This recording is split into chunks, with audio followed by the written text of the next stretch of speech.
Welcome to the Model 3 Owners Club show, episode 2 for May 25th, 2016. And I'm Trevor Page, and my co-host. Yeah, I'm Kenneth McCord. Welcome to our second episode of our show. And wow, the first one just took off, Trevor. Yeah. Well, I want to thank everyone for the positive feedback. That really helps us plan for the future and put some more stuff in there. So we want to thank for that. We have a number of different topics we want to talk about today. I think we're going to get going with some Model 3 updates. Yep, we'll start with some Model 3 updates, and then we've got some industry news and a whole lot more. So stick with us for the next 30 minutes or so. Okay, cool. Start us off, Trevor. Okay, so first things first. I know it's been a little while since the last episode, but there have been some updates. First, not Model 3 news, but Model S got updated to a 75 kilowatt hour battery pack, which is good. Now they're still making a 70 kilowatt hour battery pack, but it's still the 75. But what they did is that they did a software limit on it, okay. So the people that want to upgrade in the future can, pay Tesla an amount and they can unlock the battery. This is not the first time they've done this. They did this originally with the Model S on the 60 kilowatt hour and the 40 kilowatt hours. The 40s were actually 60s, and the people could pay an upgrade later on. The 40s didn't really sell. I think they sold less than 400 of those cars. And that's the beauty, folks, for you who are watching, who are kind of new to the Tesla family and to the EV industry as a whole. Tesla is unique where you can get an automobile in the Model S with a larger battery pack, but it's kind of like a licensing model where you license it or you activate it for a certain range, and then eventually if you want to pay that upgrade fee to go to a longer range, you've already got the technology inherent in it to do that, which is pretty unique. Yeah, kind of wondering if they're going to do something like that for the Model 3. There's probably an opportunity there maybe to do two battery sizes or maybe one battery size that's actually the same one on all the vehicles and they just do a software limit. Absolutely. We'll see. I would doubt it if they did. Yeah, especially if it's a little bit more income. Well, I don't think the margins would allow for something like that. True. So, I know there's a lot of talk about that, but I don't think the margins will allow for something like that. So cool. Some hires at Tesla. Yeah, big hire. Yeah, you want to talk about this one, Ken? Go ahead. Go ahead. I mean, I don't know Peter, so maybe you could talk. Okay, so Peter Hochholdinger comes from Audi. He was Audi for 22 years. He was the VP of vehicle production. He was responsible at Audi for doing the A4, the A5, and the Q5 vehicle programs. So Tesla's production plans for Model 3 are really moving ahead. This is an excellent hire for them. It's a big deal, I mean, in the automotive industry, and we'll talk a little bit more in the show about some of the new team that Tesla's building, and this gentleman certainly is a strategic element to that team. Absolutely, yeah, this is excellent news. So I think he will keep everything in line and really spearhead the program. So, and if Audi nowadays is known for anything, it's a quality aspect, right? All the higher end cars. So Tesla's obviously Elon is very staunch about having high quality vehicles. I know they're still working out kinks in the Model X as an example. So this, having somebody like this on board is, especially in a production role, is just going to help to really finesse that and tie it down to a high quality level. Yeah, we should be able to hear some more news about this hire and some of the production plans in the next few months for sure. Excellent. Okay. Excellent. Some of you may or may not know, Tesla hired Jeff Dahn. He's a researcher at the University of Dalhousie in Halifax. He came on board with Tesla, I think it was about a year ago, and he just received the Governor General's Innovation Award. He is a battery expert that Tesla brought on board to help them with their battery developments, because not only is Tesla going to be building the battery cells at the Gigafactory, but they're also doing R&D. Okay. Yeah. So they'll be able to improve the battery technology as far as the chemistry is concerned over the next. So Jeff is a very big key element. There's an excellent YouTube video. It's I'll put the link at the bottom of the show so that you can click on it and watch it if you want. It's rather technical, but Jeff knows everything about batteries, so it's quite an interesting watch. Again, another key staff member for Tesla, and I know that you mentioned that he received a Governor General's Innovation Award here in Canada. And again, we're trying to keep our Canadian spin to the show, so there's another little plug for Canada there. Yeah, excellent. Sure. Yeah, absolutely.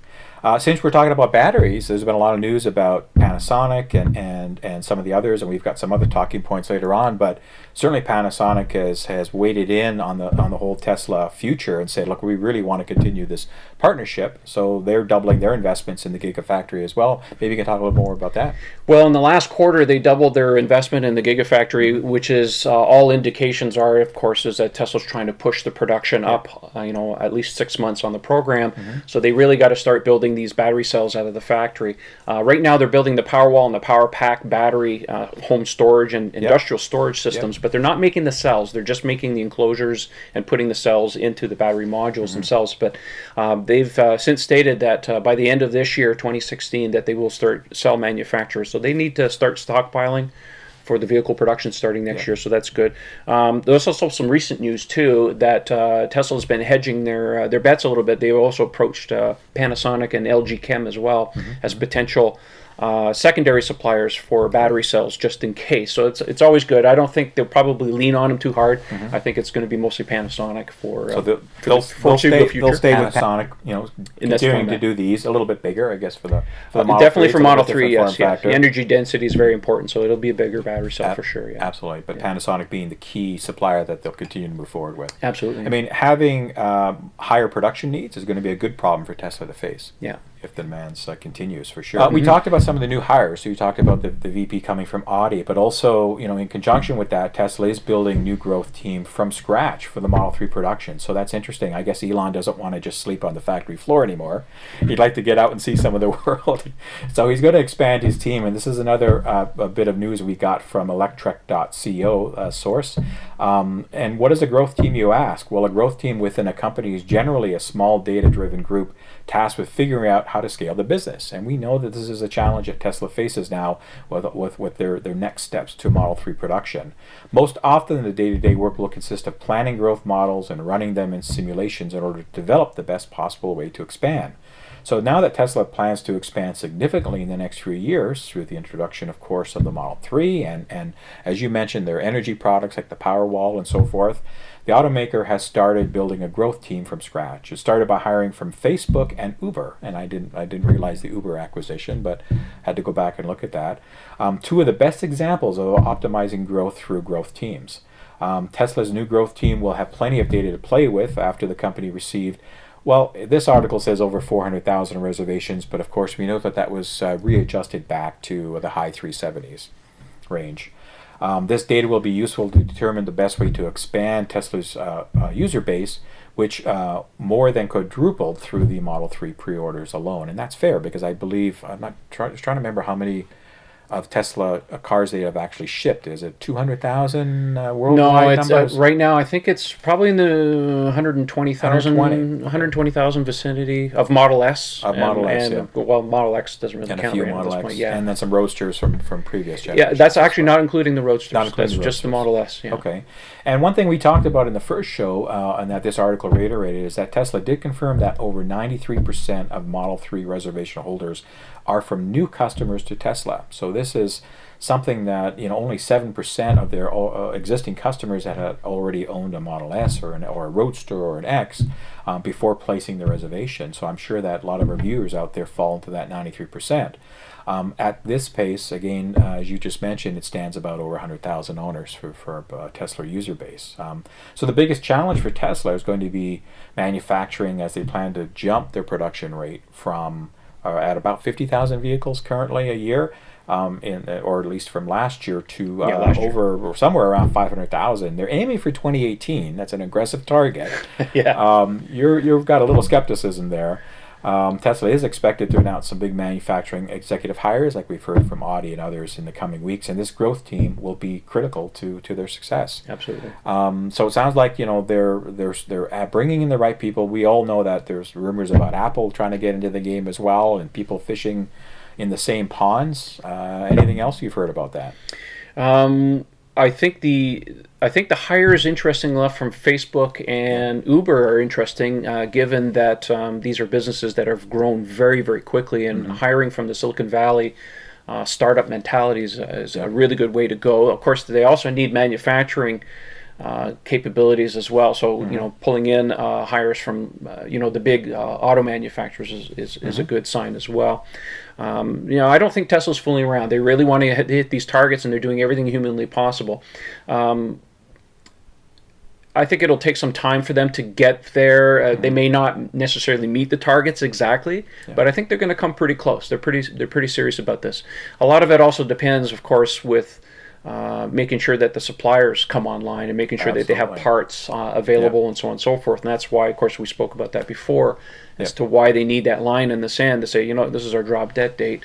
Of course, it can move, but you need something to work back on. So I have fairly high confidence that they'll be able to get there fairly quickly.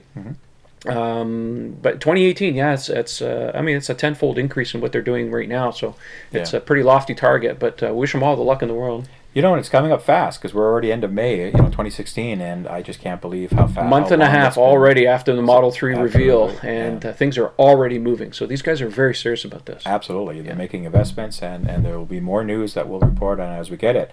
Now, one of the things we've seen, I guess, at least I've seen in some different, not necessarily your forum, but other forums or posts or sites, has been, people kind of saying, well, these reservations, don't take them too seriously because people can cancel, and, now that they've adjusted the number, how big really is it from an impact from an industry? And I know we talked about in our last show about how big that impact was compared to the French Citroën, if I pronounce that correctly, model that back from the 50s. But there's also another example that I saw an article that just came across my desk last week about the Ford Mustang, and really how the Tesla Model 3 blows away the original Ford Mustang. That was a significant vehicle because the auto, we consider Tesla as a disruptor in chief, sort of the auto industry. And, Elon really did something that the auto industry failed to do more than half a century. Really kind of get people truly excited about a new car. Who would have thought, all this excitement, us doing the show and all the buzz and articles and coverage that this is getting would really be a game changer in the auto industry.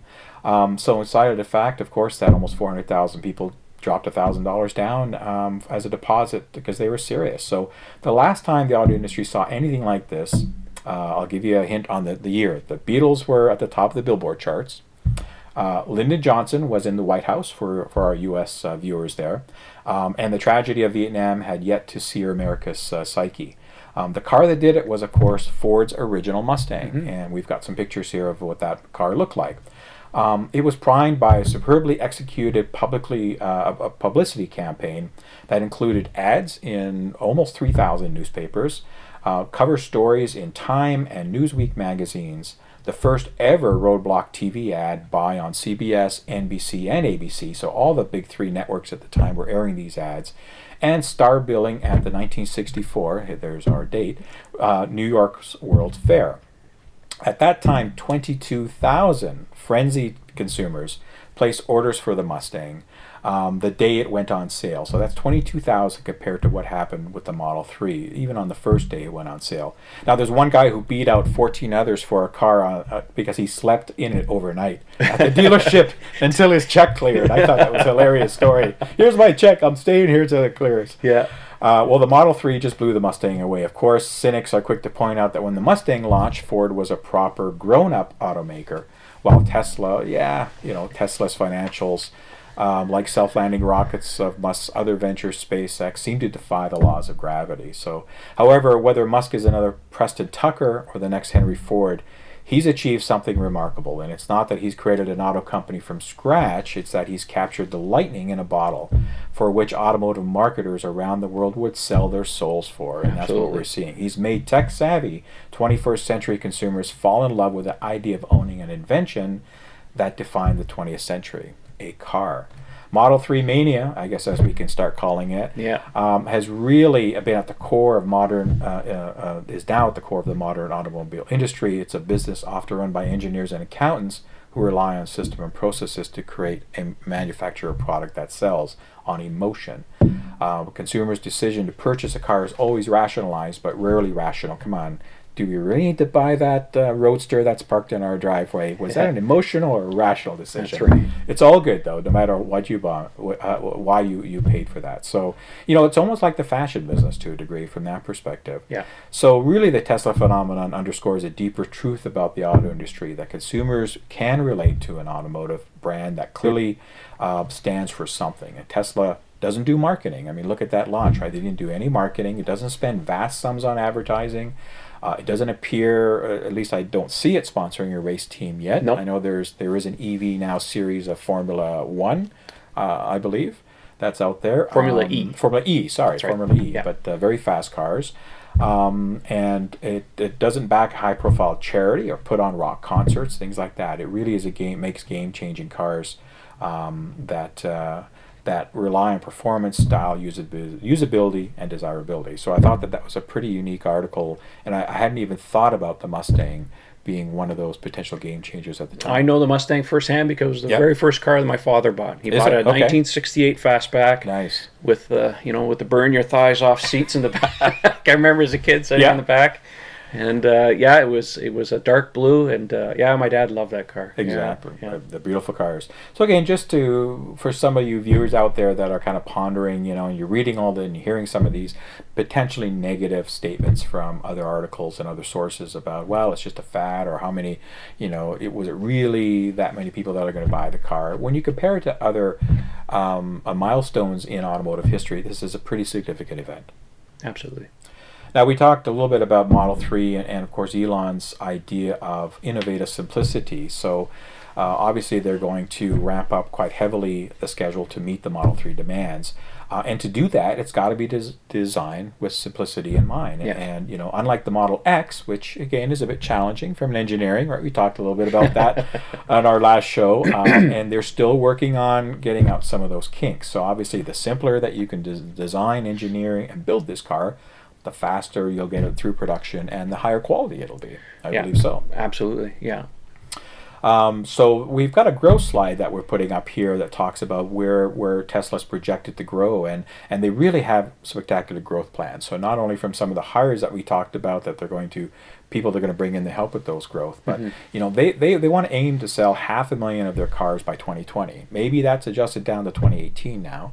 But still, even 2020 is an aggressive target to go from 50,000 a year to. Well, they've just thrown 10 down the times that gauntlet amount. now. They want to accelerate that by 2 years. That's a mighty tall order. Absolutely. So, like last year, they sold, looking at the stats that I have here, just under 51,000 cars. So that's a huge increase to get to that 500,000 by 2018, and significantly a lot of growth over that. So they want to ramp up the Model 3's production as quickly as they can, as we've talked about.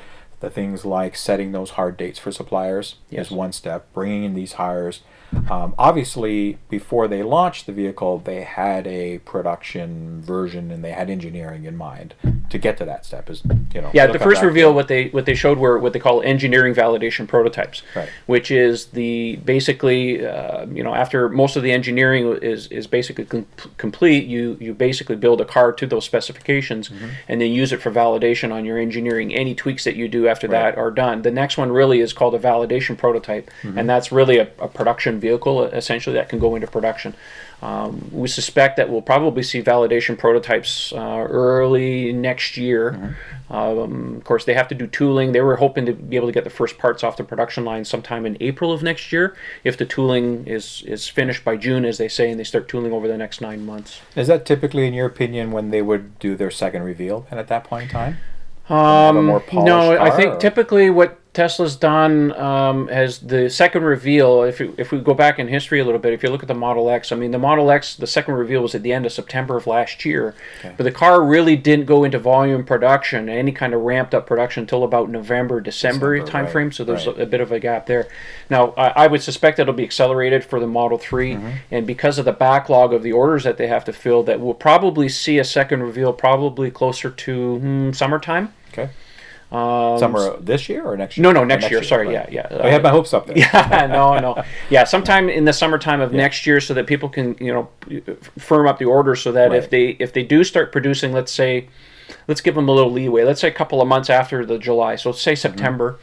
Then they have some firm orders and they can start building the cars. But everything's up in the air. We don't know exactly what's going to happen, but it don't expect it to happen next month. That's for Exactly. sure. Yeah. And we're sorry to disappoint you on that if you were hoping to get your car next month. No. And and also talking about the number of reservations, we did mention earlier that that last week there was an article that came out that there was a correction done on that number. So originally it was around 400,000 plus 420. We kind of heard from reservations, but from a source, teslaupdates.blogspot.ca, there was a statement submitted to the U.S. Securities and Exchange Commission because Tesla is looking to raise $2 billion in common stock to help fund these next stages in production and accelerate its production plans. So they confirmed that as of May 15th of this month that it had held deposits for just around 373,000 reservations worldwide after 8,000 customer cancellations and 4,500 orders that they canceled on the belief that it could have been duplicates. Because I know that we had heard some rumors and seen some websites that say, you can go in there and order 20 of them or something like that, or submit 20 single orders. Yeah, Tesla since corrected it at that point that the maximum limit per order per customer was actually 2 vehicles. So 2 vehicles. There was probably some thinking that was some speculation and stuff, but they don't feel that it's necessary for speculation because of the volume production numbers they're going to do. So they canceled a lot of those orders. Absolutely. So now we've got a level set, so you've got a good indication of where the number of orders sit from a reservation standpoint. In my opinion, it's not too late to ever put your reservation in. Not too late to put it in. I don't think so. Still get it before 2020. Do it, because if you wait too long, you'll regret it. Exactly. Especially after second reveal. True. I mean, the hype. You figured the hype was strong. A month and a half ago. You haven't seen anything yet. Yeah, it's going to be sweet. And again, remember that all those reservations were done, without any advertising, without any paid endorsements, only a few social media posts leading up to that March 31st unveiling. So it's pretty significant again when we talk about the achievements that Tesla has done to be able to get this car more into the mainstream masses, which they want to do. And there'll still be at some point another vehicle which will come in that'll be even a lower cost alternative potentially. This is not the end game for Tesla. Right. This was sort of the start game for Tesla. This is what their business plan called for right from the beginning. But they will make cheaper vehicles as the technology costs keep going down over time. They will make some variations. They have talked about in the past about doing a pickup truck to compete with the Ford F-150 series. I've seen some Photoshop stuff out there. Yeah, and they keep mentioning it more and more often, so I would suspect we'll definitely see that. They have plans on doing another Roadster. Okay. So no, they definitely have an update to the Roadster, right? Yes, yes, so they definitely have product plans. It's just it's too soon. Yep. We have to get this Model 3 out first. Once that's cemented, then the rest of the product line will flesh out over time. Their bag of cash, or credit is only so big. So there's only so much they can do. So many resources. They're not Ford or GM. They can't do 50 vehicles at once. Exactly. And just to finish up, I guess, a little bit on the Model 3 production, Tesla is looking to raise about $1.4 billion through a stock offering to fund the production of the Model 3 car and accelerate its production expansion, as we've talked about. So the company said it would use the funds to ramp up production of this first mass market vehicle, which they hope will start shipping in late 2017. So every time I hear late, I think a Q4 of the calendar year, or like December. Like it would be some date that would be it within that year. To say whenever Tesla says late something, it usually means like December 31st at 12, exactly. 11:59. But they're saying in this case what they want to do is volume production by the end of 2017, rather than just a handful of token deliveries. Yeah. So we'll see. So it'll be interesting. They're going to do this public filing. This article is from last week, so it would be this week, as we're talking about. Actually, probably today, being Wednesday the 25th. It would be today that they would look to do that. So, we'll see what happens. Hopefully they can shave that number down from 2020 to 2018 as far as hitting the production targets. One of the things we were going to talk about at this show was the various EVs that are out there, including hybrids, like not only battery electric vehicles, but of course hybrids and fuel cells. That could be a long discussion, so I think maybe we'll wait for another show. Yeah, I think so. Questions on that. Yeah, I think so, especially with the fuel cell argument, because it's a bit of a political hot potato. So I think we'll do that on a future episode, and we'll really get into that stuff. Absolutely. Yeah. Now, in our first show, we talked about some of the rest of the world, about what's happening from an EV industry there. We talked about some of the Scandinavian countries like Norway leading the charge from electric vehicle adoption. They have the highest per capita adoption in the world. But also Germany's getting up there. Yeah, Germany just recently was able to achieve 95% of their electricity from renewable sources. Mm-hmm. That's excellent news, and I think other countries need to kind of follow their lead. Germany's at the top of the heap when it comes to this stuff. Absolutely. What that means is that's going to continue to have consumers in Germany look more serious at electric vehicles, because of course we all know everybody wants to go 220 kilometers an hour on the autobahn, and people aren't sure if they can do that in an EV, which they can.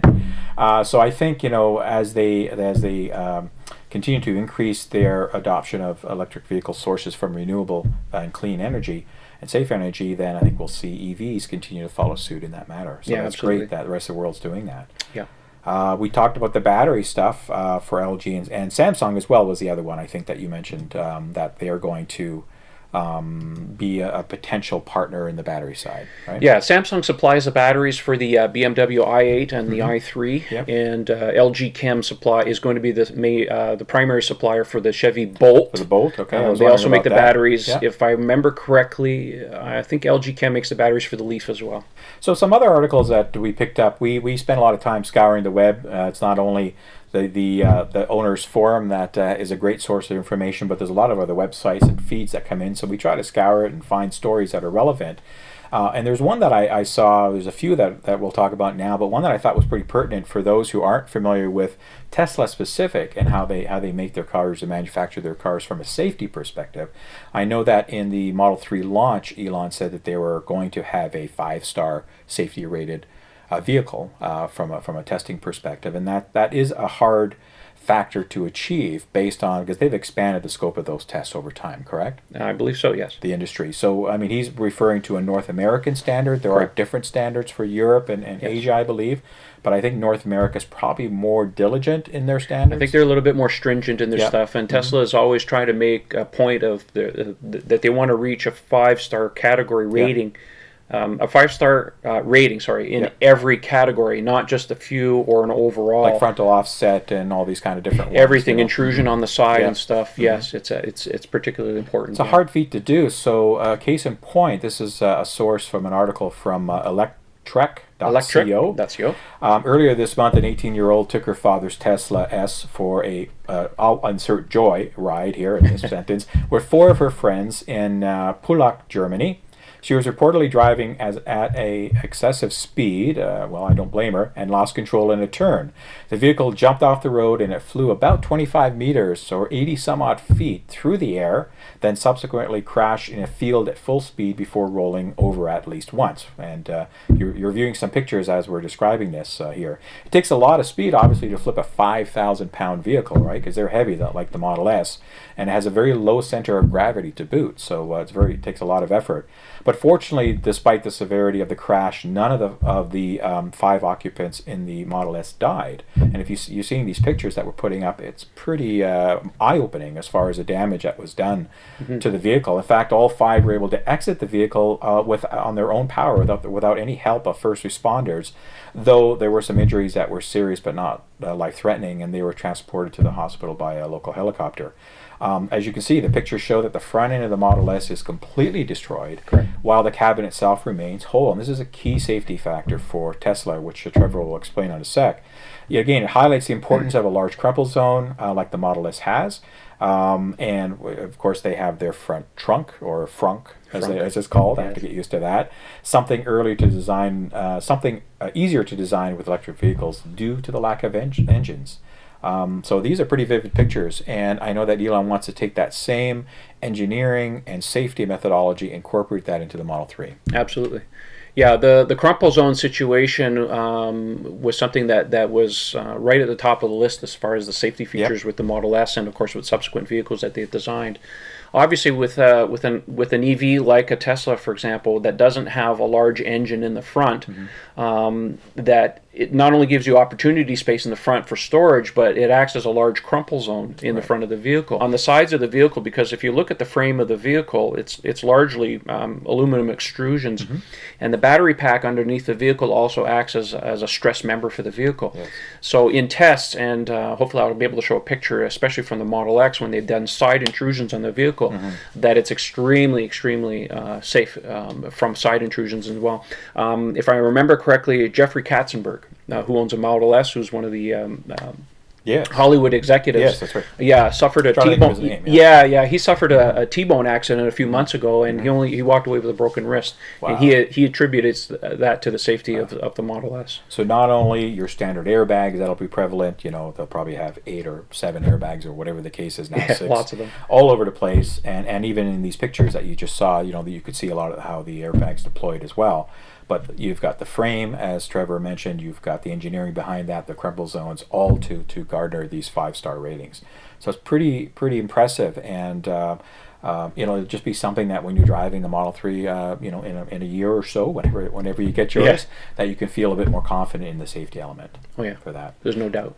About in our first show earlier this month was, because we're both Canadian, we put a little bit of a Canadian spin on the show, is about the Ontario Electric Vehicle Grant program that happened earlier this year, and we won't spend a lot of time on it today because we talked about it, but we'll put up a link in our show here, which you should be seeing, that really it shows the list of actually where that money was awarded to. So Correct. It's a comprehensive list of each.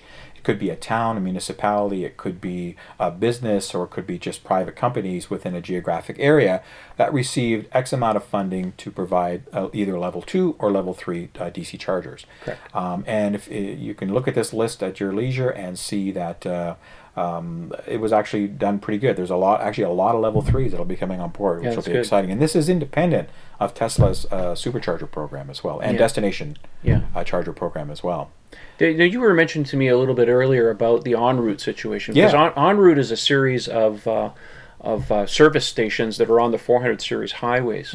I believe they're owned by Canadian Tire. They own by Canadian Tire now. Okay. I believe, yeah. And you had mentioned to me that they had put some infrastructure in. They just haven't put the chargers in. You want to talk about that? Yeah, I was just doing some more research on that because I mentioned it in our last show that, gee, why doesn't the en route have these things? Because they'd be the perfect places to at least start positioning EV infrastructure. And I was able to find some feedback from the provincial government about the en route, saying that the Ontario's redeveloped service centers, branded as en route, are designed to support charging station equipment in the future. So they've actually installed conduit in those facilities in the ground of those redeveloped centers. And if you've driven along the 401, you saw that a lot of them were closed over the last year and a half because they totally gutted what was there and rebuilt from scratch up. Excellent. So this was an opportunity for them to provide conduit and infrastructure into these stations so that later on, they say currently there's no charging stations available, but that they will bring them on later on as required.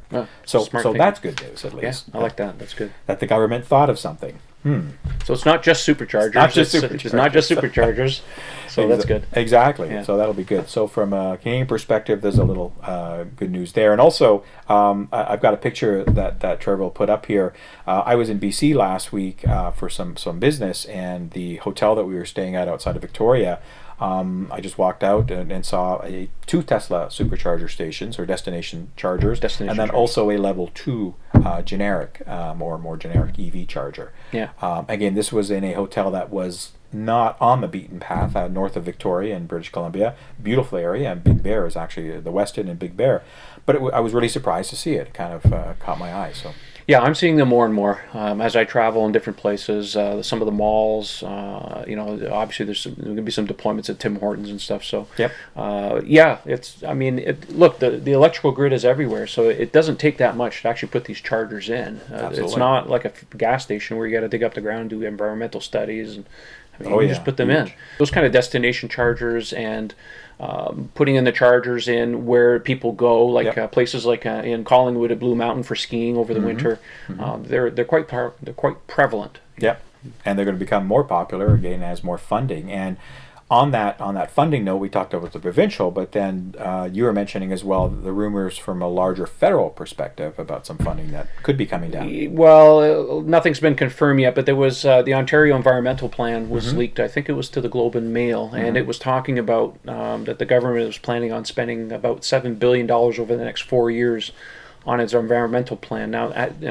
like I said, this hasn't been confirmed or anything like that, but there was talk of not only leaving the incentives the way they are right now with the rebates up to $14,000, but potentially eliminating the provincial sales tax portion on EVs. Sweet. Wouldn't that be nice? Wow. So that'll make things even more affordable. There was also talk about putting in some addendums to the building codes for homes to make sure that they can adopt things like solar, which is getting cheaper and cheaper and cheaper, geothermal.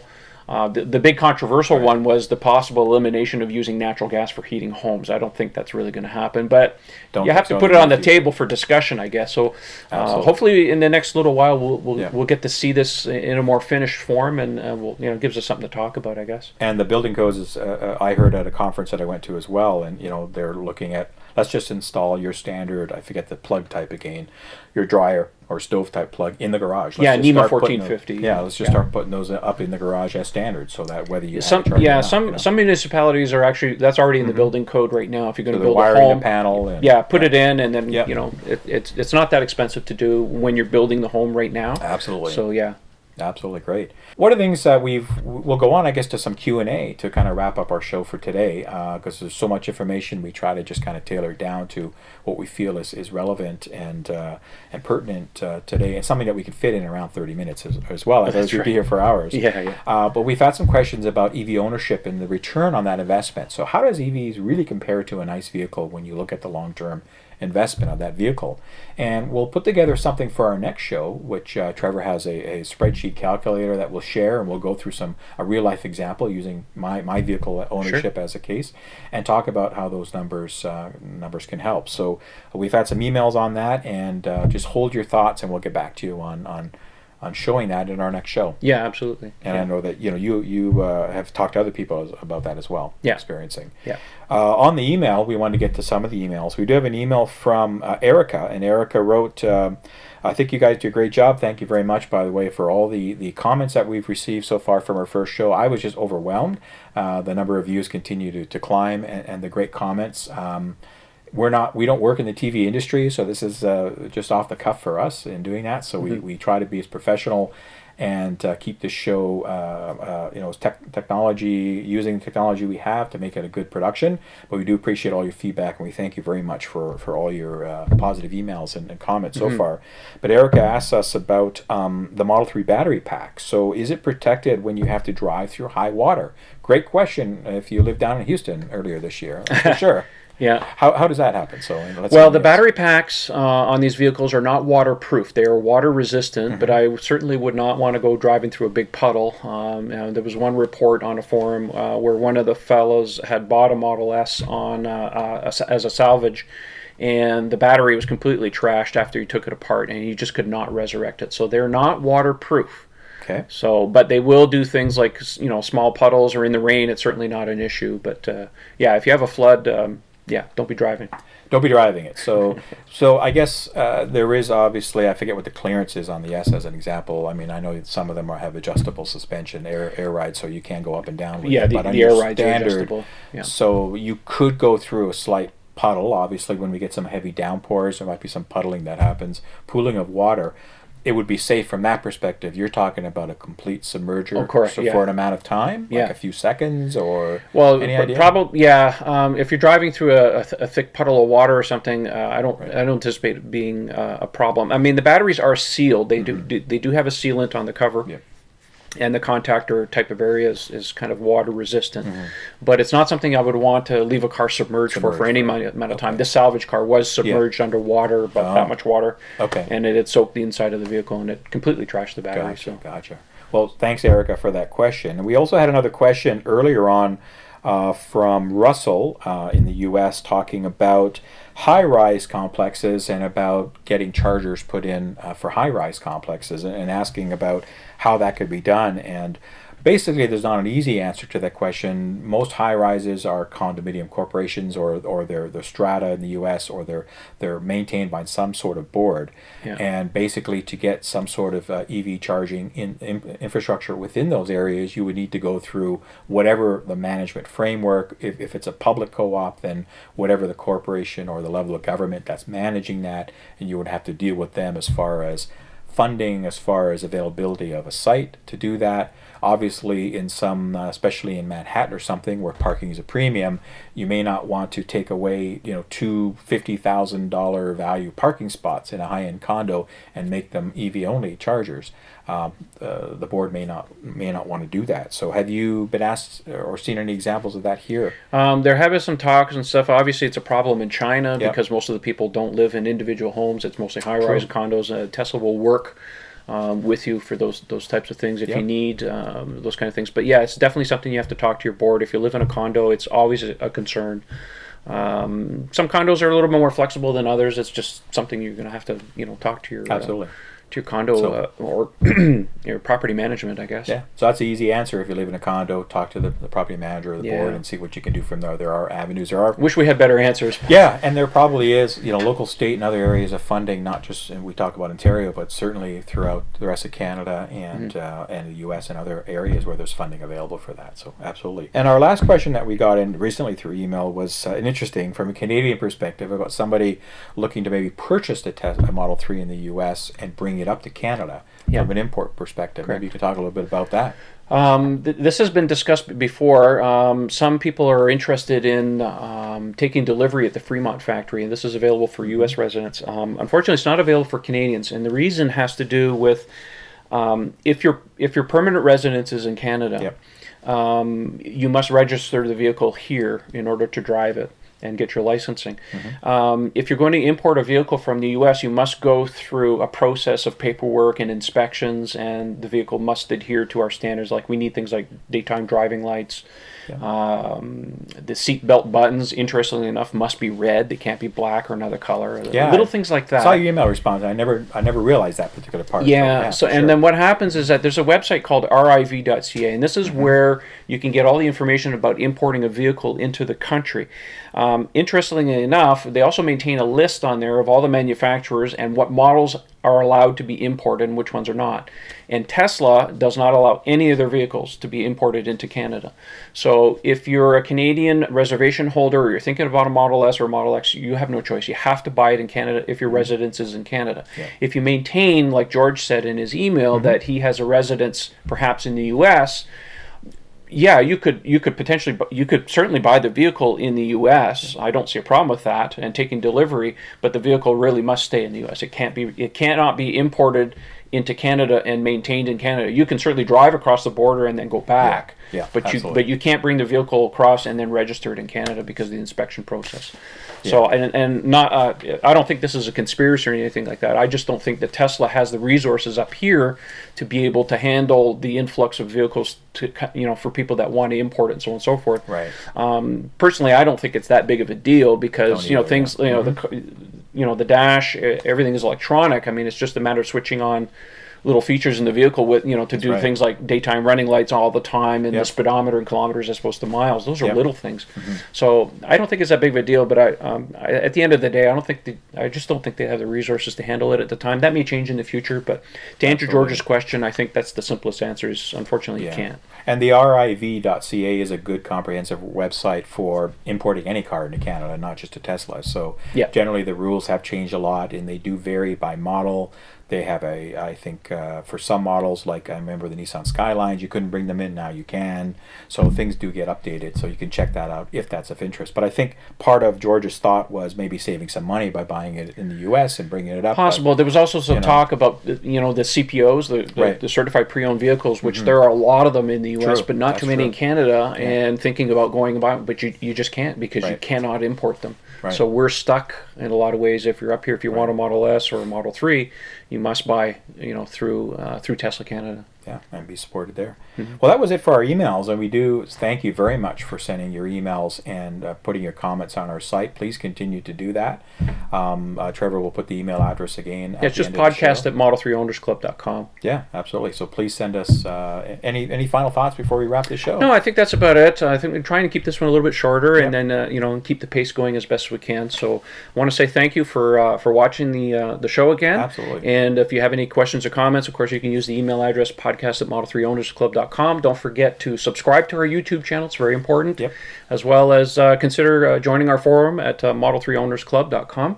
Unfortunately, I didn't have my swag ready, but we do have some T-shirts and stuff available on our website at shop.model3owners.com. It has some really nice T-shirts and some mugs. I saw that. And I'm always throwing some extra things in there as I dream up new designs and stuff. So, and the response has been fantastic on that. Hopefully next show we'll have our T-shirts. Yeah, we'll have our T-shirts. We have our mugs. So, and our coffee mugs at least to show off some of the swag. So well, certainly I thank you for tuning into the show. And on behalf of Trevor and myself, thank you very much. And we'll see you next time. Great. Thanks for watching. Talk to you soon.